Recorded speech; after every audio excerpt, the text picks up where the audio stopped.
El Señor les bendiga. Bueno, estamos aquí como cada día para compartir un pensamiento de la palabra del Señor y el día de hoy tomamos el Evangelio según San Lucas, capítulo 19. Lucas 19, versículo 12.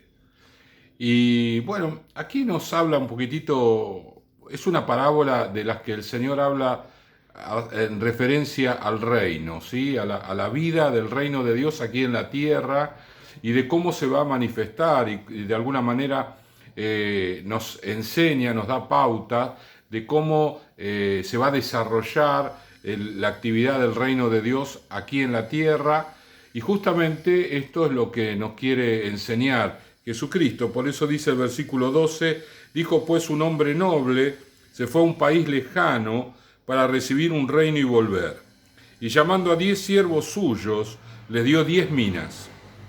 Y les dijo, negociad entre tanto que vengo. Pero sus conciudadanos le aborrecían. Noten esa palabra, le aborrecían, ¿sí? Y enviaron tras él una embajada diciendo, no queremos que éste reine sobre nosotros. Aconteciendo que vuelto él, después de recibir el reino, mandó llamar ante él a aquellos siervos a los cuales había dado dinero para saber lo que había negociado cada uno. Vino el primero diciendo, Señor, tu mina ha ganado 10 minas. Y él le dijo, está bien, buen siervo, por cuanto en lo poco has sido fiel, tendrás autoridad sobre 10 ciudades. Vino otro diciendo, Señor, tu mina ha producido 5 minas.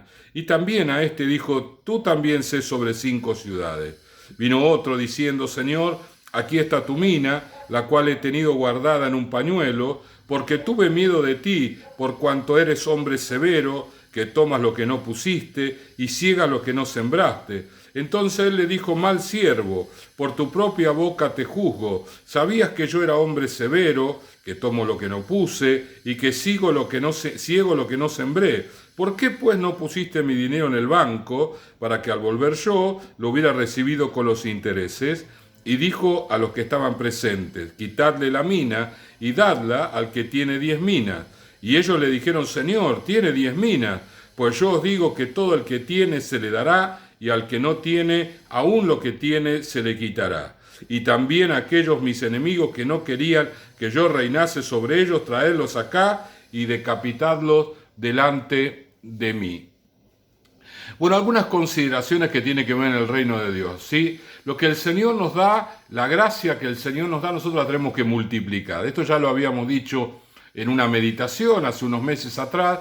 El Señor quiere que nosotros negociemos en el sentido de que lo hagamos crecer a través del desarrollo, del esfuerzo, de la dedicación, que le pongamos nuestra impronta. ¿Sí? Es como que de alguna manera el Señor nos da una tela para una pintura y nos da allí las acuarelas para que nosotros pintemos lo que nosotros querramos pintar, ¿sí? Él nos da algunas pautas, vayan por acá, vayan por allá, pero la impronta de la pintura, del dibujo, es nuestro. Nosotros le ponemos nuestra característica, nuestra vida, nuestro temperamento, y entonces el reino de Dios, a través de el ejercicio, el desarrollo y el crecimiento de las personas, se va enriqueciendo y va cada vez agrandándose y llevando gloria para el reino del Señor. Acá vemos dos personas que multiplicaron lo que el rey les dio, pero otro no lo multiplicó, ¿sí? Y también vemos que hay personas que se oponen a que él reine, ¿sí? Esas personas son juntamente aquellas personas que están en el mundo y que trabajan incansablemente para que el evangelio no se extienda, gente que se opone espiritualmente, hechiceros, brujos, gente que está en el satanismo, y aún personas que no creen en Dios, pero que viven una vida de pecado, constantemente están incitando a otros a pecar, aconsejan a pecar, y de esta manera retienen el reino de Dios, lo impiden, ¿sí? La gente no quiere aceptar el reino de Dios porque, bueno, es para ellos, entre comillas, un reino aburrido, una persona no puede hacer nada, porque todas las cosas lindas y agradables de la vida están del otro lado, están del lado del pecado. Entonces prefieren vivir del lado del pecado, aún sabiendo que su destino no es un destino de salvación, sino un destino de condenación eterna. Sin embargo, viven el hoy y dice, bueno, no sé lo que va a pasar mañana, etcétera, etcétera, etcétera. O sea, nosotros, las personas que el Señor nos otorga la posibilidad de darnos algo para que lo multipliquemos en el servicio, en nuestra vida, en nuestro desarrollo, en nuestro crecimiento, vamos a convivir con la oposición de la gente.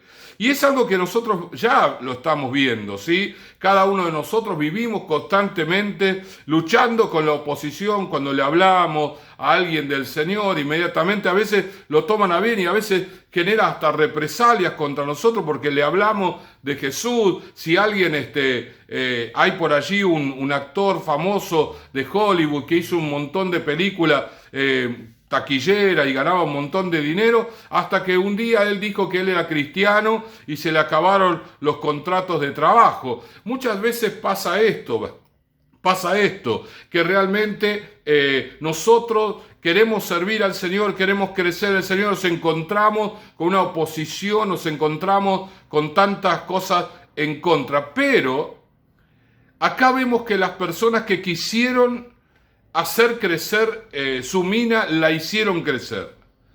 Aquellos que estuvieron dispuestos a trabajar para que la mina crezca, las minas crecieron y le entregaron al rey justamente el doble de lo que habían recibido.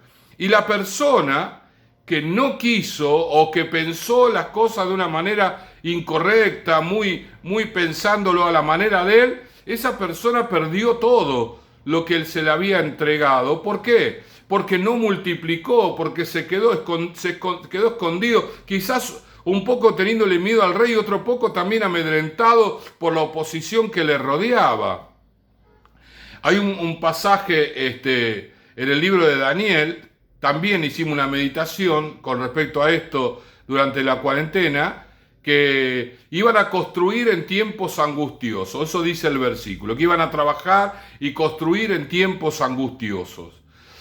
Por lo que vemos en esta parábola, la oposición va a existir siempre. Siempre va a haber oposición, ya sea de espíritus como de personas, ya sea de circunstancias como de conflictos que se generen. Siempre va a haber oposición, pero también en esta parábola nos enseña que aquel que quiere crecer, va a crecer.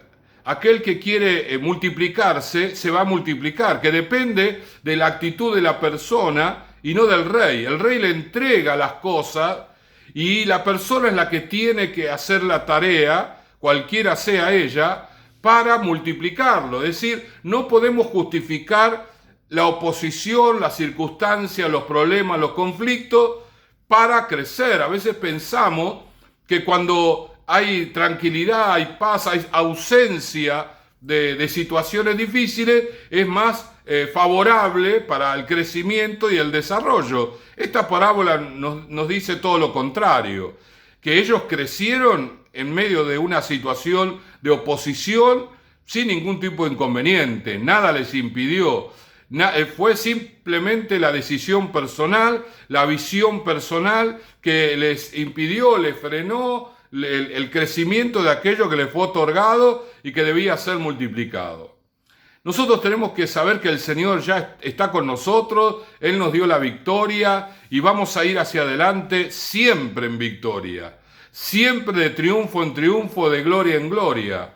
Claro, vamos a tener inconvenientes, vamos a tener que enfrentar situaciones y algunas bien difíciles, ¿verdad? Por eso la Biblia habla de los momentos de dificultad como una barca que está en medio de una tormenta, porque allí no tenemos de dónde agarrarnos. El viento, el mar nos revolea para todos lados y bueno, solo Dios es el que nos puede sostener en esa situación. Bueno, así el Señor nos ha sostenido y nos seguirá sosteniendo. Tantas veces entremos en el mar y los vientos nos den con fuerza contrariamente, el Señor va a venir a nuestro rescate.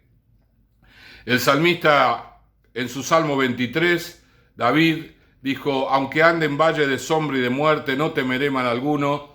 El Señor está con nosotros, nos guarda, nos protege, pero somos nosotros los que tenemos que trabajar esforzadamente para multiplicar lo que el Señor nos ha dado. A cada uno de nosotros nos ha dado algo de manera individual. No podemos atribuir a las circunstancias el impedimento del crecimiento. No podemos atribuir a las personas y a las decisiones de las personas el impedimento del crecimiento, porque en esta parábola no habla de esas características. Dice que cada uno recibió y multiplicó. Por allí lo puede multiplicar de una manera que jamás pensó que lo podía hacer. Pero lo que sí sabemos es que enfrente de la adversidad nosotros vamos a crecer y nada lo puede impedir.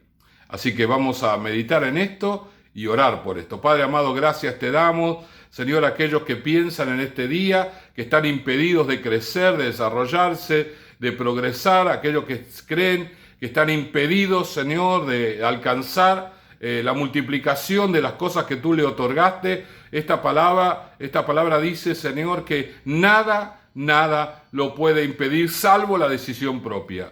Aún, Señor, la adversidad, aún situaciones que no esperaban, eso no es un impedimento, Señor. Solamente la decisión personal es la que determinará el crecimiento de nuestra vida, el crecimiento de aquello que tú nos has entregado. Gracias te damos en el nombre de Jesús.